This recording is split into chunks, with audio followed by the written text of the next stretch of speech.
প্রিয় দর্শক সবাইকে স্বাগত জানাচ্ছি প্ল্যানেটারি হেলথ একাডেমিয়া সুরক্ষায় প্রতিদিন অনুষ্ঠানে। আপনাদের সঙ্গে রয়েছি আমি ডাক্তার অমিত হাসান। আজ 12ই ডিসেম্বর, আমরা বলছি 12/12 ইউনিভার্সাল হেলথ কভারেজ ডে, অর্থাৎ সর্বজনীন স্বাস্থ্য সেবা সবার জন্য যেটি আমরা নিশ্চিত করতে চাই প্রত্যেকটি মানুষের জন্য, সেটিকে আসলে আরও উচ্চ কণ্ঠে প্রকাশ করার জন্য দিন আজকে। সবার জন্য সমান স্বাস্থ্য এবং আমরা বলছি যে আর্থিক কোনো বিপর্যয় ছাড়া সবাই যাতে স্বাস্থ্যসেবাটি নিজের মতো করে নিতে পারে, সেই লক্ষ্যে আসলে এই দিনটি পালিত হয়ে আসছে সমগ্র বিশ্বের সঙ্গে বাংলাদেশেও।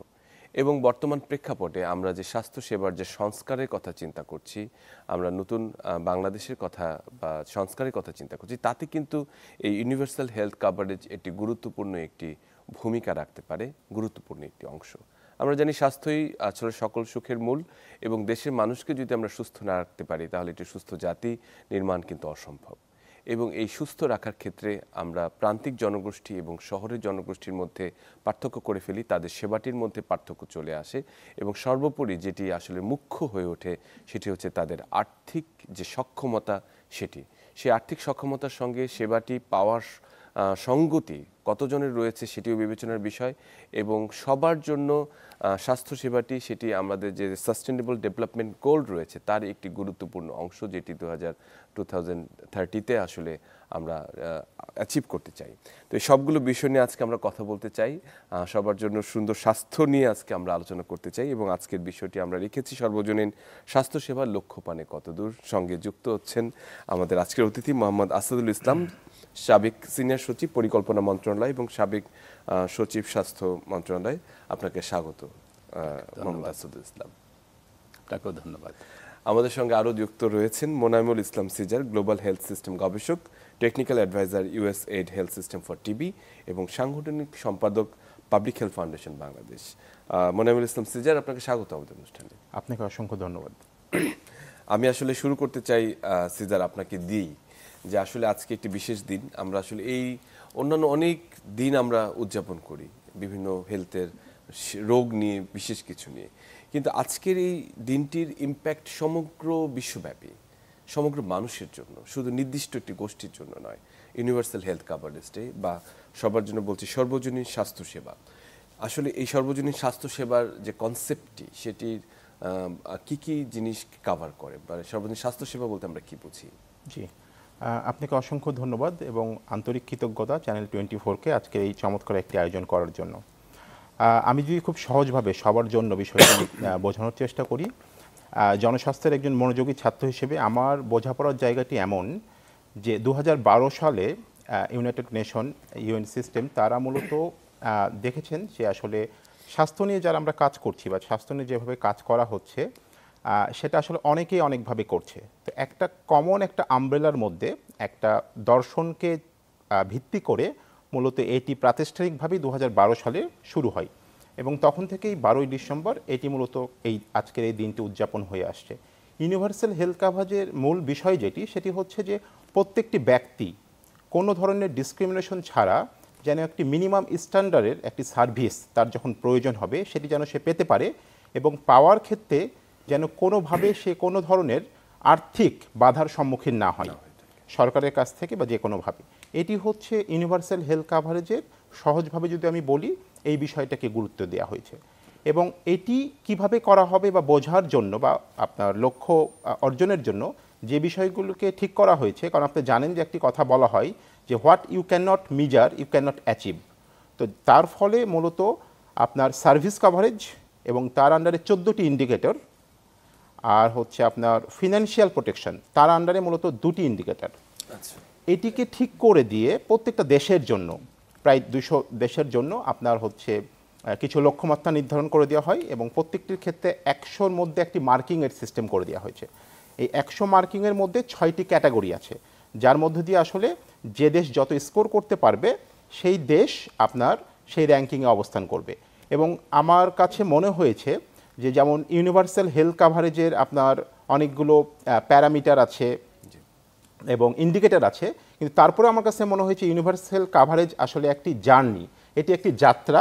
প্রত্যেকটা দেশ সামনের দিকে এগোনোর চেষ্টা করছে এবং এই যাত্রাটা কতটা মসৃণ হবে বা কতটা কম হোঁচট আমরা খাবো সেটি আসলে নির্ধারণ করবে অনেকগুলো বিষয়ের উপর। কিন্তু একটি যাত্রা, আমাদের সামনে একটি লক্ষ্য আছে, আমরা মূলত এই যাত্রার দিকে অগ্রসর হচ্ছি। তো সহজভাবে বললে আমার কাছে আসলে ইউনিভার্সাল হেলথ কাভারেজ এভাবেই আসে। জি, অসংখ্য ধন্যবাদ মোনায়েমুল ইসলাম সিজার আপনাকে। আপনি কনসেপ্টটি খুব সুন্দর সহজভাবে আমাদের বলেছেন।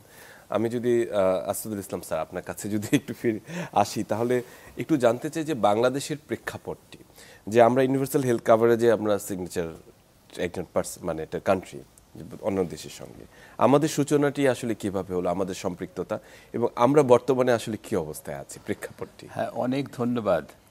এই বিষয়টা আমরা কম বেশি সবাই জানি যে ইউনিভার্সাল হেলথ কাভারেজ কিন্তু হঠাৎ করে একদিনে শুরু হয়নি।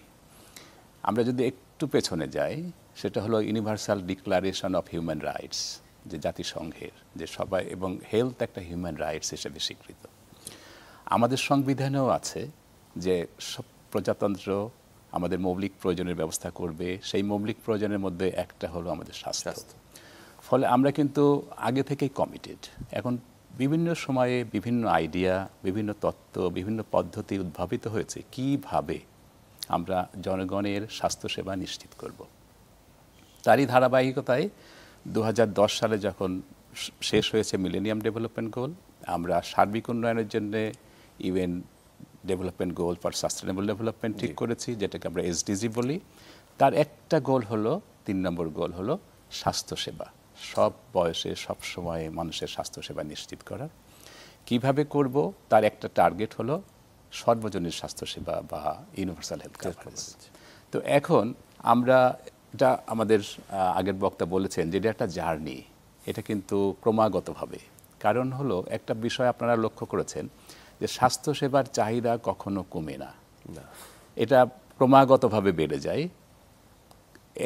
একটা বিষয় হলো যে আমাদের ডিজিজ বা রোগের যে ক্রমপরিবর্তন হয়, যেটাকে আমরা ডিজিজ ট্রানজিশন বলি, টেকনোলজি ট্রানজিশন হয়, মানুষের ডেমোগ্রাফিক বা জনমিতিক পরিবর্তন হয়। এসব কারণে আমাদের ক্রমাগতভাবে জটিলতা বেড়ে যায়, আমাদের জার্নিটা চলতেই থাকে। তো আমরা কিভাবে দেখব যে আমাদের সর্বজনীন স্বাস্থ্যসেবা হয়েছে কি হচ্ছে না, আমরা এগোচ্ছি কি এগোতে পারছি না। তো এটা আমাদের আগের বক্তা বলেছেন যে এটা পরিমাপের জন্যে WHO এবং বিশ্ব ব্যাংক একটা পরিমাপক দিয়ে দিয়েছে, যেটাকে মনিটরিং ফ্রেমওয়ার্ক বলে। সেখানে 2টা ভাগ, একটা ভাগে দেখা হয় সার্ভিস কতটুকু কাভার হয়েছে, মানে ইউনিভার্সাল হেলথ কাভারেজ 2টা ডাইমেনশন, একটা হলো সার্ভিস কাভারেজ আর একটা হলো ফাইন্যান্সিয়াল প্রোটেকশন বা ফাইন্যান্সিয়াল কাভারেজ। তো সার্ভিস কাভারেজের জন্য 14টা ইন্ডিকেটর, সেই 14টা ইন্ডিকেটরে মাপা হয় কোন দেশ কতটুকু এগিয়েছে। তো সর্বশেষ রিপোর্ট যেটা প্রকাশিত হয়েছে WHO 2023 সালে, সেই অনুযায়ী আমরা 52 স্কোর করেছি, 52 পেয়েছি 100-র মধ্যে সার্ভিস কাভারেজে। এই সার্ভিস কিন্তু সব সার্ভিস নয়, আমি আবারও বলছি, নির্দিষ্ট এখানে 14টা প্যারামিটার আছে, এবং বেসিক্যালি মাতৃ স্বাস্থ্য, শিশু স্বাস্থ্য, কিছু কমিউনিকেবল ডিজিজ, কিছু নন কমিউনিকেবল ডিজিজ, কিছু অ্যাক্সেস ইস্যু, যে আমার গম্যতা আছে কিনা স্বাস্থ্যসেবায়। এই 4-5টা এরিয়াতে 14টা ইন্ডিকেটর মেপে আমরা বলছি আমরা মাঝামাঝি বা অবস্থা আছি। আর ফাইন্যান্সিয়াল প্রোটেকশন আছে কি নেই সেটা দেখার জন্যে তাদের পদ্ধতি হলো যে আমরা নিজের পকেট থেকে সেবা নেওয়ার সময় কতটুকু খরচ করি, এটাকে আমরা সব বলি আউট অফ পকেট এক্সপেন্ডিচার। সেই অনুযায়ী আমরা খুব ভালো করতে পারিনি। আমাদের সর্বশেষ যে রিপোর্ট, যে আমাদের ন্যাশনাল হেলথ অ্যাকাউন্টস, সেই তথ্য অনুযায়ী আমরা 68-এর একটু বেশি আছি, ফলে আমাদের এই প্রোটেকশনটা একটু কম। তো এই হলো আমাদের জাতীয় বর্তমান যে পরিস্থিতিটি আমরা যেখানে আছি, আমাদের মার্কিংটি সহ আপনি বললেন, ভীষণ আসলে ভালো লাগলো, এবং ধন্যবাদ আপনাকে যে আমাদের বর্তমান অবস্থাটি আপনি জানিয়ে দিলেন। আমি যদি মোনায়েমুল ইসলাম সিজার আপনার কাছে একটু ফিরে আসি, আমরা আসলে জানতে চাই যে আসলে এই যে আমাদের ইউনিভার্সাল হেলথ কাভারেজের যে পথে, জার্নিতে আমরা এগোচ্ছি, সেখানে বাংলাদেশের এই প্রেক্ষাপটে আমাদের মূল যে চ্যালেঞ্জগুলো আসলে কি কি, কোন জায়গায় আসলে বাধাগ্রস্ত হচ্ছে আমরা এই জার্নিতে? ধন্যবাদ। এটি একটি কঠিন প্রশ্ন, কিন্তু আমার কাছে মনে হয় খুবই প্রাসঙ্গিক। আমি আমার কাজ করার সুবাদে আমি সরকারের সাথে কাজ করি, মানে সরকারের মধ্যে থেকে না, কিন্তু সাথে কাজ করার সুযোগ হয়। এবং আমার যেটা উপলব্ধি সেটা হচ্ছে, দেখেন, প্রতিটা দেশের বা একজন মানুষ হিসেবেই কিন্তু প্রত্যেকের একটা দর্শন আছে, থাকার দরকার, থাকা উচিত। তো আমাদের আপনার হচ্ছে স্বাস্থ্য অর্জনের ক্ষেত্রে স্বাস্থ্য ব্যবস্থাকে শক্তিশালী করার জন্য আমাদের আসলে দর্শনটি কি, আমি এখনো ঠিক পরিষ্কার না যে আমাদের সরকার বলি বা আমাদের যারা পলিসি মেকার দর্শনটি আসলে কি। এটি হচ্ছে আমার কাছে মনে হয় যে উপরিকাঠামোর দিক থেকে চিন্তা করলে এটি একটি বড় বিষয়। এটি যদি আসলে জনগণ বা যারা কাজ করে তারা যদি পরিষ্কার হয় তাহলে কিন্তু কাজটা অনেক বেশি সহজ হয়ে যায়। তো আমার কাছে মনে হয় যে এই দর্শনের ব্যাপারটি প্রতিষ্ঠিত করা এবং সবার মধ্যে ছড়িয়ে দেওয়া যে আমরা আসলে এটি চাই, হ্যাঁ, সেটি গুরুত্বপূর্ণ। কারণ ইউনিভার্সাল হেলথ কাভারেজ বা আপনি সাস্টেনেবল ডেভেলপমেন্ট গোল বলেন, সেখানে কিন্তু একটি চমৎকার জিনিস আছে, সেটি হচ্ছে এই যে স্থানীয়করণ। তারা কিন্তু কোনো কিছু চাপিয়ে দিতে চাচ্ছে না, তারা কিন্তু বলছে যে আপনার দেশের হ্যাঁ সব কিছু আর্থসামাজিক প্রেক্ষাপটে আপনি এটি ঠিক করুন। তারা হয়তো নির্দিষ্ট কিছু প্যারামিটার ঠিক করে দিচ্ছে। তো সেই সুযোগটা আমাদের নেওয়া দরকার এবং জাতি হিসেবে আমরা আমাদের স্বাস্থ্য ব্যবস্থাকে কেমন দেখতে চাই সেই দর্শনটি আসলে ঠিক করা দরকার। এটি হয়তো একটু মানে ভাষা বললাম, কিন্তু এটির গুরুত্বটা এই জন্যই যে আপনার ওইটি যখন থাকবে এবং আমাদের যেই যারা কাজ করছেন তারা যখন এটি উপলব্ধি করবেন তখন কিন্তু কাজটি করা অনেক সহজ হয়ে যায়। এখন আসছে আপনার চ্যালেঞ্জ বা যেটি আপনি শুনতে চাচ্ছেন যে একদম সার্ভিস কাভারেজ বা ফিনান্সিয়ালের ক্ষেত্রে আমাদের কী ধরনের আসলে চ্যালেঞ্জগুলো আছে। প্রথম চ্যালেঞ্জটি আমার কাছে মনে হয় যে ইউনিভার্সাল হেলথ কাভারেজ যদি একটি জার্নি হয়, এই জার্নিটার তো আসলে পরিচালনা করার জন্য একজন নাবিক লাগবে, তাই না, যেটাকে আমরা আসলে আরও একাডেমিক ভাষায় এটাকে বলি হেলথ গভর্নেন্স। তো আমার কাছে মনে হয় যে এই জায়গাটা আমাদের সবচেয়ে কাজ করার। আপনি দেখেন যে স্যার যেটি বললেন যে 14 প্যারামিটারের কথা, এইখানে আপনি 14টা প্যারামিটার যদি বিশ্লেষণ করেন সবচেয়ে নিচু অবস্থায় যেটিতে আমরা আছি সেটি হচ্ছে হেলথ ওয়ার্কফোর্স। এখানে 100 মার্কের মধ্যে আমাদের নাম্বার হচ্ছে 26, ওভারঅল কিন্তু আমাদের 52, তার মানে 50% আমরা কম হচ্ছে হেলথ ওয়ার্কফোর্সে। এখন যে দেশের আপনার হেলথ ওয়ার্কফোর্সের নাম্বারটা সবচেয়ে কম, আপনি সেই দেশ থেকে কিভাবে খুবই গুণগত আসলে আপনার স্বাস্থ্য সেবা পেতে পারেন, এটি হচ্ছে একটি জায়গা।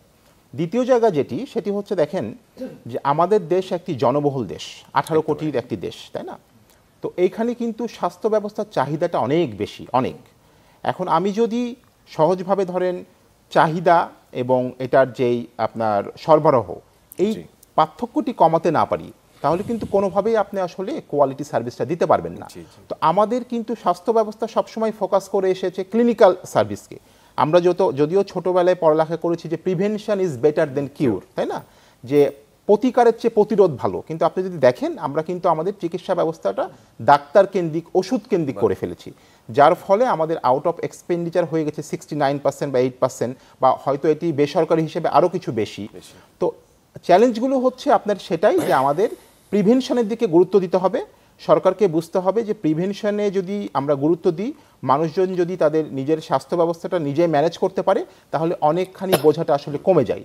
আর বড় যে বিষয়টি যে সামনে যে চ্যালেঞ্জটি আসতে যাচ্ছে যেটি বলা দরকার, যে আমরা আসলে ইকোনমিক গ্রাজুয়েশনের দিকে এগোচ্ছি, হয়তো 2027 বা 28 এর মধ্যে আমরা এখন যে লো মিডল ইনকাম কান্ট্রি আছি সেখান থেকে উত্তরণ ঘটবে। যখন উত্তরণ ঘটবে তখন যে বিভিন্ন দাতা সংস্থার যতটুকুই কন্ট্রিবিউশনটা আছে এটা কিন্তু আরও কমে যাবে। আর এই কন্ট্রিবিউশনটা শুধুমাত্র কিন্তু ফিনান্সিয়াল না, টেকনিক্যাল বা বিভিন্ন ধরনের কন্ট্রিবিউশন ধরেন আছে। যখন কমে যাবে তখন কিন্তু আমাদের সরকারের যেটি সবচেয়ে বড় চ্যালেঞ্জ হবে যে ডোমেস্টিক রিসোর্স আপনার ব্যবহার করে কিভাবে মানুষের এই সেবাটা দিতে পারবে। কারণ এটি কিন্তু মানে সত্য যে বাংলাদেশে কিন্তু স্বাস্থ্য ব্যবস্থার ক্ষেত্রে অনেক ভালো ভালো অর্জন আছে, সেটাকে যদি আমরা কন্টিনিউ করতে চাই আমাদের কিন্তু এই বিষয়গুলোর দিকে গুরুত্ব দিতে হবে। সুতরাং চ্যালেঞ্জ অনেকগুলো, আমি মোটা দাগে 3-4টা কথা বললাম, কিন্তু মূল বিষয়টা হচ্ছে স্বাস্থ্য দর্শনটি ঠিক করা খুব অনেক বেশি জরুরি, মানে খুবই ভীষণটি আসলে জরুরি। আমি মোহাম্মদ আসিল ইসলাম স্যার আপনার কাছে যদি একটু আসি, যে আমরা ফিনান্সিয়াল প্রোটেকশনের কথা বলেছেন বা আমরা অর্থনৈতিক যে সুরক্ষা যেটি স্বাস্থ্যের জন্য ভীষণ গুরুত্বপূর্ণ, এবং এবারের যে আমরা থিমটি আমরা দেখেছি যে on government, it is on the government. এখানে হাউস লিখে কেটে গভর্নমেন্ট লেখা আছে, যে এখানে একটি রাষ্ট্রের উপরে সেটিকে চাপিয়ে দেওয়া হয়েছে যে এই ইউনিভার্সাল হেলথ কাভারেজকে, এবং সেক্ষেত্রে অবশ্যই অর্থনৈতিক বিষয়টি সেখানে ভীষণ গুরুত্বপূর্ণ। তো আমাদের জিডিপির যেটি হওয়া উচিত ছিল মানে স্বাভাবিকভাবেই অন্যান্য দেশের তুলনায় তার অনেক কম স্বাস্থ্য খাতে বরাদ্দ হচ্ছে। আমরা 5% জিডিপি মানে আমরা এক্সপেক্ট করেছিলাম, কিন্তু তার 0.74% গত বাজেটে আমরা দেখেছি, এবং টোটাল বাজেটে 12% থাকার কথা, সেখানে আমরা খুব 1% বা তারও কম যেটি রয়েছে। এই জায়গাটিতে আসলে আমরা কেন উন্নতি করতে পারছি না, যেখানে এবারের থিমটি নিয়েও যদি আমি আপনার কাছে জানতে চাই, থিমটি নির্ধারণের কারণটি কি? আপনি যথার্থই বলেছেন যে গভর্নমেন্টের রেসপন্সিবিলিটি, বা আমরা বাংলা করেছি স্বাস্থ্যসেবা সরকারের অঙ্গীকার। তো অবশ্যই সরকারের অঙ্গীকার। আমি আগেই বলেছি যে এটা আমাদের সাংবিধানিক অঙ্গীকার, এটা গ্লোবাল যেসব ইনস্ট্রুমেন্ট আছে সেখানেও বলা আছে যে রাষ্ট্র দায়িত্ব নেবে। হ্যাঁ, হেলথ অ্যাজ এ হোল এটা হচ্ছে পাবলিক গুড। জি, পাবলিক গুড হলো যেটা থেকে সবাই উপকৃত হতে পারে, আবার সবাই অনুপকৃত হতে পারে, ক্ষতিগ্রস্ত হতে পারে। পাবলিক গুডের দায়িত্ব অবশ্যই সরকারের। আরও দুইটা কারণে এটা সরকারের দায়িত্ব। যেমন আমাদের যে খাদ্যের সংস্থান রাষ্ট্রের দায়িত্ব আমরা বলছি সংবিধানে, তার চেয়ে হেলথের গুরুত্ব এই কারণে, হেলথ খুব টেকনিক্যাল একটা জিনিস। আমি আমার খাদ্য সংগ্রহ করে খেতে পারি, কিন্তু আমি আমার হেলথ কেয়ার কিন্তু সংগ্রহ করে পারি না। এই টেকনিক্যালিটিজের জন্যে এবং কিছুটা ইনফরমেশন গ্যাপের জন্যে এটা রাষ্ট্রের দায়িত্ব। It's a public good. তো পাবলিক গুড অবশ্যই সরকারের। এখন এখানে আরও ফোকাস করা হলো যে হাউস হোল্ড কী করছে। এখন হাউস হোল্ড চেষ্টা করছে স্বাস্থ্যসেবা জোগাড় করার, এবং স্বাস্থ্যসেবা জোগাড়ের জন্য যে অর্থের প্রয়োজন সেটা জোগাড় করার। তো এটা সরকারের দায়িত্ব। সরকার কিভাবে এটা অর্গানাইজ করবে, অবশ্যই হাউস হোল্ড পার্টিসিপেট করবে। হাউস হোল্ড তো তাদের ইনকাম আছে, কিভাবে সরকার এই রাষ্ট্রীয় ইনকাম, ব্যক্তির ইনকাম, পরিবারের ইনকামকে একটা পুলে নিয়ে সবার জন্য সহনীয় করে একটা স্বাস্থ্য ব্যবস্থা দিতে পারে, সেটাই কিন্তু এটার মূল স্লোগান। এরপরে আসি যে স্বাস্থ্য খাতে আমাদের সরকারি বরাদ্দ আমরা যদি পার্সেন্টেজ হিসাব করি তাহলে আপনার বক্তব্য ঠিক আছে, যেটা জিডিপির 1-এর নিচে আছে, 1%-এর নিচে, 1% নিচে আছে। তো জিডিপি কিন্তু আমাদের অনেক বড় হয়ে গেছে, অ্যাবসলিউট টার্মে কিন্তু অনেক টাকা হয়েছে। একইভাবে আমরা যদি বার্ষিক বাজেট হিসাব করি সেখানে আমরা 5%। বাজেটও কিন্তু লক্ষ কোটি টাকা হয়ে গেছে, টাকা অনেক বেড়েছে। তো ফাইন্যান্সিং কিন্তু শুধু টাকা বরাদ্দটা নয়, ফাইন্যান্সিংয়ের 3টা অংশ আছে। টাকা জোগাড় করা, টাকা বরাদ্দ করে সেবাটা অর্গানাইজ করা, পুলিং করা একসঙ্গে। কারণ আমি টাকা দিচ্ছি, পরিবার টাকা দিচ্ছে, বিদেশি টাকা দিচ্ছে, সবার টাকাটা কিভাবে অর্গানাইজ করে আমি খুব এফিসিয়েন্টলি খরচ করব সেটাও কিন্তু ফিন্যান্সিংয়ের কাজ। ফলে আমরা যদি শুধু হিসাব করি টাকা কম, তাহলে আমরা একটা পার্ট দেখব, আমাদের পুরা পার্টটা ফাইন্যান্সিংয়ে দেখতে হবে যে টাকা আর কোথা থেকে আসছে, কিভাবে আমরা এটাকে এফিসিয়েন্টলি ইউজ করতে পারি। তার চেয়ে হলো আমি কি কাজে খরচ করতে পারি, যেটা উনি বললেন যে যদি পাবলিক হেলথের প্রিভেন্টিভ কেয়ার দেওয়া হয়, ভ্যাকসিনেশনে অনেক উপকার। একজন ক্লিনিশিয়ানের একটা ক্লিনিক্যাল ইয়েতে একজন উপকৃত হবে, কিন্তু একটা ভ্যাকসিনেশন প্রোগ্রামে, পাবলিক হেলথ প্রোগ্রামে অনেকে উপকৃত হবে। এখন আমি বলছি না যে ক্লিনিক্যাল কেয়ার কম গুরুত্বপূর্ণ, তা বলছি না। কিভাবে আমি আমার সেবা প্যাকেজটাকে সাজাবো সরকারি অর্থে বা সরকারি অর্থসহ অন্যান্য অর্থে, এটার পরে কিন্তু মাস্টারি। হ্যাঁ, টাকা আমাদের কম, টাকা আমাদের হঠাৎ করে আমরা অনেক বেশি বাড়াতেও পারবো না। ফলে আমাদের যে বিষয়টা সবচেয়ে বেশি গুরুত্বপূর্ণ সেটা হলো টাকা ফাইন্যান্সিং কিভাবে অর্গানাইজ করব, কিভাবে এফিসিয়েন্টলি খরচ করব। আমাদের ইউনিভার্সাল হেলথ কাভারেজের কিন্তু অনেকগুলো ডাইমেনশন। একটা হলো যে আমাদের efficiency, equity, quality. For a quality of the care, quality of the spending, equity of the care, equity of the spending, সব কিছুর ক্ষেত্রে আমাদেরকে মীমাংসা করতে হবে। Thank you. খুবই দারুণ করে বলেছেন। মানে এইভাবে আসলে আমরা অনেক সময় চিন্তাই করি না এই জায়গাটিতে। তবে আমি মনিরুল ইসলাম সিজার, আপনার কাছে আরও গুরুত্বপূর্ণ বিষয় নিয়ে আসবো, তবে তার আগে একটা ছোট্ট বিরতি নিয়ে নিই। সুপ্রিয় দর্শক, আমরা কথা বলছিলাম আজকে সর্বজনীন স্বাস্থ্য সেবা নিয়ে, এবং আসলে এই লক্ষ্য থেকে আমরা কত দূরে আছি। আজকের এই ওয়ার্ল্ড ইউনিভার্সাল হেলথ কাভারেজ ডেতে আয়োজনে আমরা একটা ছোট্ট বিরতি নিচ্ছি, সঙ্গেই থাকুন।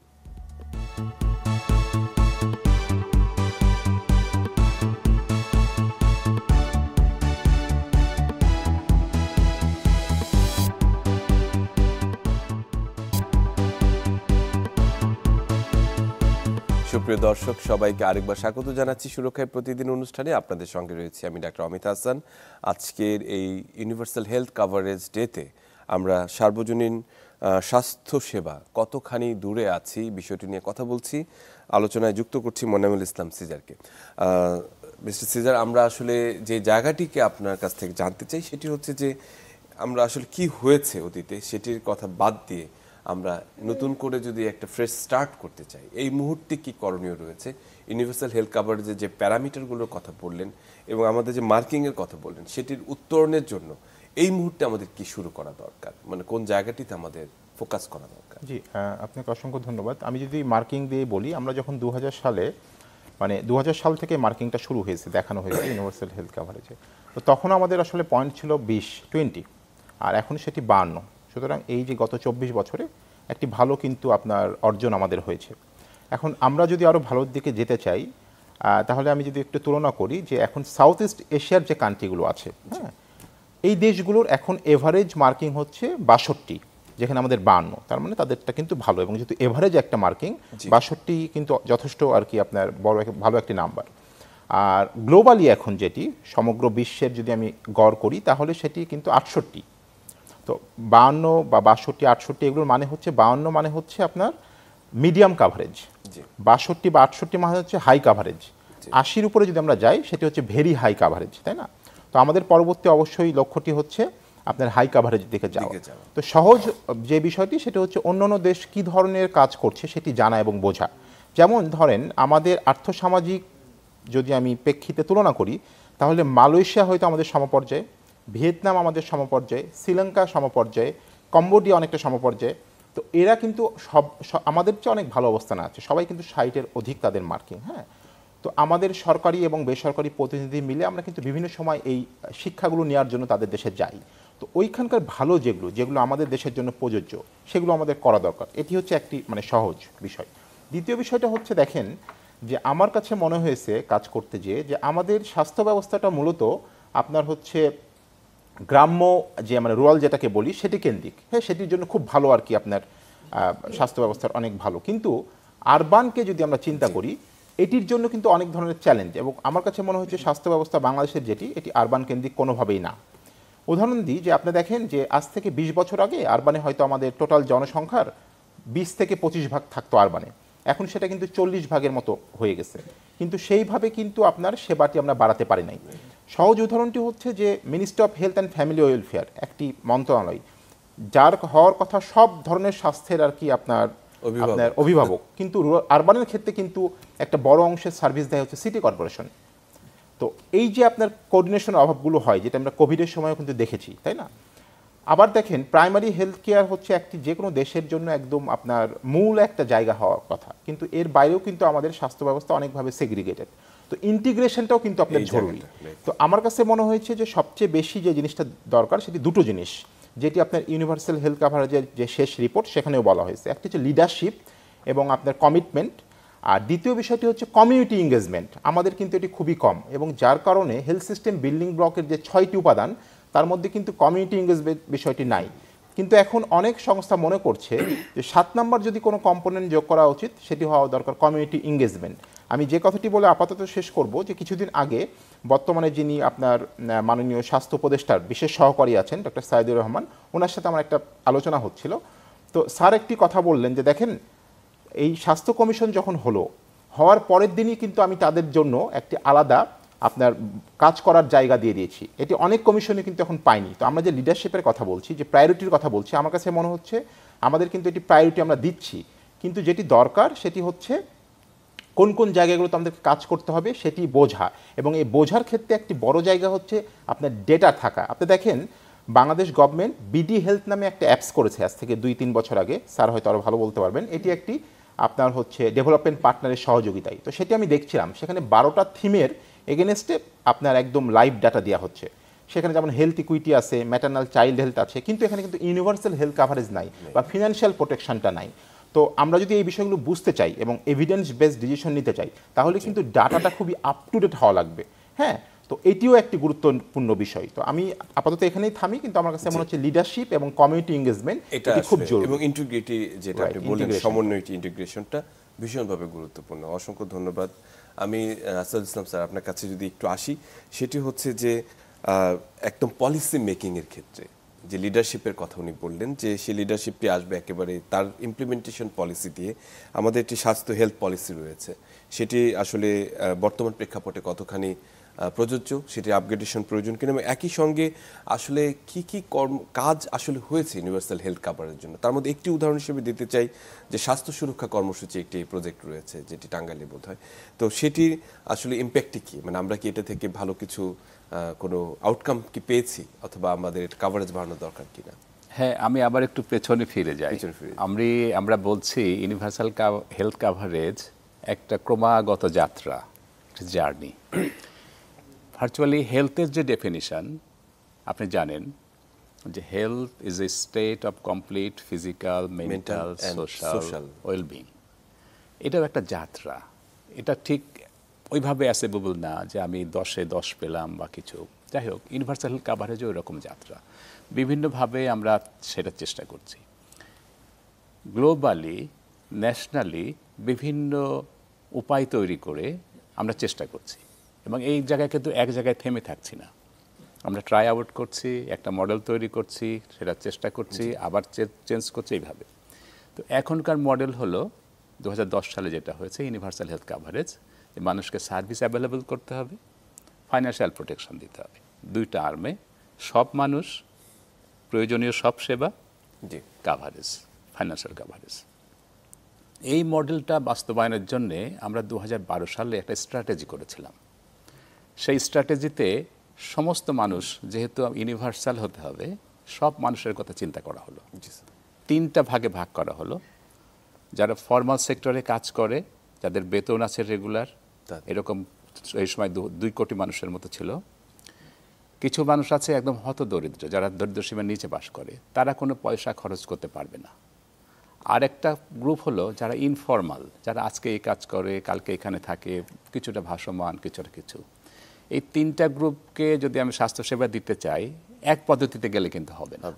ফলে ওই সময়কার মডেলগুলো চিন্তা ভাবনা করে আমরা সব গবেষণা করে ঠিক করলাম গভর্নমেন্টের প্রায়োরিটি হলো প্রোটেক্টিং দ্য পুয়ার ফার্স্ট। একদম। কারণ তারা হতদরিদ্র, তারা মরে না যাওয়া পর্যন্ত একটা ট্যাবলেট কিনবে না। ফলে এই গরিব মানুষের যে অংশটা, তখন আমরা ধরেছিলাম 34% মানুষ করবে, এখন অনেক কমে গেছে। এই 34% মানুষকে একটা প্যাকেজ অফ কেয়ার, যেটা essential care, free of cost, government উদ্যোগে দিব আমরা। সেটাই হলো স্বাস্থ্য সুরক্ষা কর্মসূচি। আচ্ছা, কিভাবে দিব? আমরা প্রথমে চেষ্টা করব সরকারি প্রতিষ্ঠান থেকে, উপজেলা এবং ডিস্ট্রিক্ট হাসপাতাল থেকে। কেমন করে দিব? তাদের একটা কার্ড থাকবে। কার্ড দিলে তাদের পরিবার সহ কাভারেজ। কত টাকা পর্যন্ত দিব? বছরে 50,000 টাকার মধ্যে। আমরা হিসাব করে দেখলাম, এখন একটা অ্যাভারেজ ফ্যামিলির যে টাকা লাগে, ওই সময়ে 2012 সালে দেখা গেল যে এটা 2,500 টাকার মতো লাগে। আমরা ঠিক করলাম স্বাস্থ্যসেবা যদি দেওয়া হয়, এটা চাহিদা অনেক বেড়ে যাবে, অনেক বেড়ে যাবে। আমরা 300 গুণ বাড়ালাম, পরে ঠিক করলাম 50,000 টাকা হলে একটা ফ্যামিলির মোটামুটিভাবে কাভারেজ হবে। সেই হিসাবেই হলো স্বাস্থ্য সুরক্ষা কর্মসূচি আমরা পাইলট করলাম টাঙ্গাইলে। তো এটার যে জিনিসগুলো ছিল, এটা একটা ট্রায়াল, যে মানুষকে কার্ড দিয়ে তাদের জন্য আলাদা লাইন করে, আলাদা বুথ করে সেবাটা দেওয়া সম্ভব কিনা গরিব মানুষকে। কারণ তারা এম্পাওয়ার্ড বোধ করে না, লাইনে অন্য লোক ঢুকে যায়, স্বাস্থ্যসেবাটা পেতে পারে না। তারা সমস্ত ওষুধ ফেরত ফ্রি পাবে, সমস্ত ডায়াগনোসিস ফ্রি পাবে, তারা রেফারেলের জন্যে গাড়ি ভাড়া পাবে, ডিস্ট্রিক্ট হাসপাতালে ফ্রি পাবে। এইভাবে তাদেরকে একটা প্যাকেজ, আমাদের কিন্তু প্যাকেজ সিস্টেম আমাদের সার্ভিসে এইভাবে নাই। এটা চালু করা একটা কস্টেড প্যাকেজ, একটা প্যাকেজে কত খরচ হতে পারে, কারণ আমি এক জায়গায় সিজার করলে একরকম, আরেক জায়গায় করলে আরেক রকম, সেটা আমরা কস্ট করলাম। আমরা ঠিক করলাম যে কিভাবে রেফার করা যায়, রেফারাল মেকানিজমটা, সেই রেফারাল নিয়ে গেলে সে যেন ওখানে জায়গা পায়। তো এই জিনিসগুলা, এটা ঠিক একটা কর্মসূচি, যেমন একটা পুয়ারদের প্রোটেকশন, একইভাবে কিছু সিস্টেম ট্রাই আউট করা, এটা স্বাস্থ্য সুরক্ষা কর্মসূচি। তো এটা চলছে, কিন্তু আমরা এটাকে ঠিক ওইভাবে আমরা চালাতে চেষ্টা করছে এখন যারা আছেন। তো এটার লার্নিংটা আমাদেরকে দেখতে হবে, এই না যে এটাই সব সমাধান, না সেটা তো নয়। আমাদেরকে এটার রিঅ্যাডজাস্ট করতে, আমি আগেই বলেছি যে আমরা কিন্তু থেমে থাকলে হবে না। এটা স্বাস্থ্য সুরক্ষা কর্মসূচি। আর কি প্রশ্ন ছিল আপনার? জি, আরেকটু বলেছিলাম হেলথ পলিসির যে কিছু পরিবর্তন ছিল। হ্যাঁ, গ্লোবালি এখন ধারণা, আমাদের চিন্তার ফরম্যাটটা হলো যে আমাদের কোনো কিছু করার জন্যই একটা ওভারআর্চিং পলিসি থাকবে, সেই পলিসির আন্ডারে কিছু স্ট্র্যাটেজি থাকবে, সেই স্ট্র্যাটেজিটা বাস্তবায়নের জন্য কিন্তু অ্যাকশন প্ল্যান থাকবে। এটা গ্লোবাল ফরম্যাট। এটা থেকেও হতে পারে, যেমন আপনি জানেন অনেক দেশের সংবিধান নেই, তাই বলে কি তারা আইন কানুন করছে না? করছে। মানে এটা আমরা ফলো করছি যে আমাদের একটা পলিসি থাকবে, তার আন্ডারে স্ট্র্যাটেজি থাকবে, এবং আমরা জানি আমাদের 2000 সাল পর্যন্ত কোনো পলিসি ছিল না, তাই বলে কি আমাদের স্বাস্থ্যসেবা ছিল না? ছিল।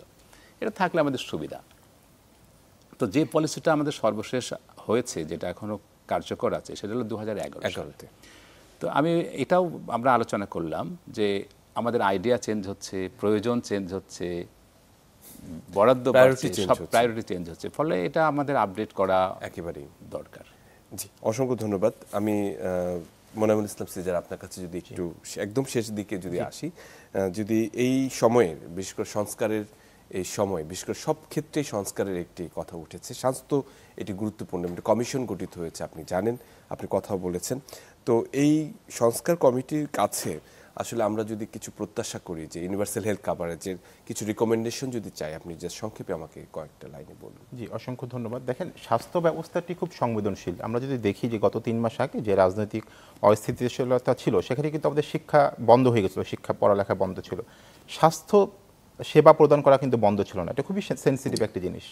সুতরাং আপনি যাই করেন না কেন, এটা কিন্তু কন্টিনিউ রেখে আপনাকে করতে হবে। এবং বাংলাদেশের হেলথ সিস্টেম, আমি যতটুকু পড়ালেখা করেছি বা কাজ করেছি, সবচেয়ে কমপ্লেক্স একটি হেলথ সিস্টেম বিভিন্ন কারণে। হ্যাঁ, এবং বাংলাদেশের কিন্তু স্বাস্থ্য ব্যবস্থায় অনেকগুলো বড় অর্জন আছে। তার মধ্যে আমি 2টা অর্জনের কথা যদি আমি বলি, একটি হচ্ছে ইমিউনাইজেশন আর একটি হচ্ছে ড্রাগ পলিসি। এটি যে সময় হয়েছে, একমাত্র হয়েছে কারণ সেই সময় একটি বোল্ড লিডারশিপ ছিল। তো আমি এটিই বলতে চাই, আমাদের যারা নেতৃত্বে আছেন তারা যদি আসলে খুব সাহসের সাথে এটি করতে পারেন, আমার ধারণা যে আমরা আমাদের কাঙ্ক্ষিত লক্ষ্যে পৌঁছাতে পারব। অসংখ্য ধন্যবাদ। আমি ওটার সঙ্গে একটু সাপ্লিমেন্ট করি 30 সেকেন্ডের মধ্যে। সেটা হলো খুব শুভ সময়, এই সময় একটা রিফর্ম কমিশন হয়েছে, নতুন সরকার, একটা গণজাগরণের মধ্যে দিয়ে সরকার এসেছে। একই সঙ্গে আমাদের যে 5 বছর মেয়াদী স্বাস্থ্য পরিকল্পনা বলি আমরা, সেটা শেষ হয়েছে, নতুন শুরু হচ্ছে। ফলে ইটস এ ভেরি অপরচুনিটি যে আমাদের স্বাস্থ্য ব্যবস্থাকে ঢেলে সাজানো। তার প্রায়োরিটি কী হওয়া উচিত? খুব প্রেসক্রিপটিভ আমরা হব না, সেটা অনেকেই অনেক রকমভাবে বিভিন্ন ফোরাম থেকে বলছেই। আমার মনে হয় সরকারকেই এটা ঠিক করতে হবে কোনখানে প্রায়োরিটি ঠিক করে। অসংখ্য ধন্যবাদ আসাদুল ইসলাম এবং অসংখ্য ধন্যবাদ সিজার। আমরা একেবারেই শেষ, এবং আপনার নিশ্চয়ই ভবিষ্যতে আপনাদের বিষয়ে কথা হবে। সুপ্রিয় দর্শক, আজকের ইউনিভার্সাল হেলথ কাভারেজ ডেতে আমরা চাই যে সবাই সমান স্বাস্থ্যসেবা সবাই পাক, এবং তারা বিভিন্ন রকম যে অর্থনৈতিক যে সীমাবদ্ধতা রয়েছে সেটিকে অতিক্রম করুক। সবাই ভালো থাকবেন, সুস্থ থাকবেন।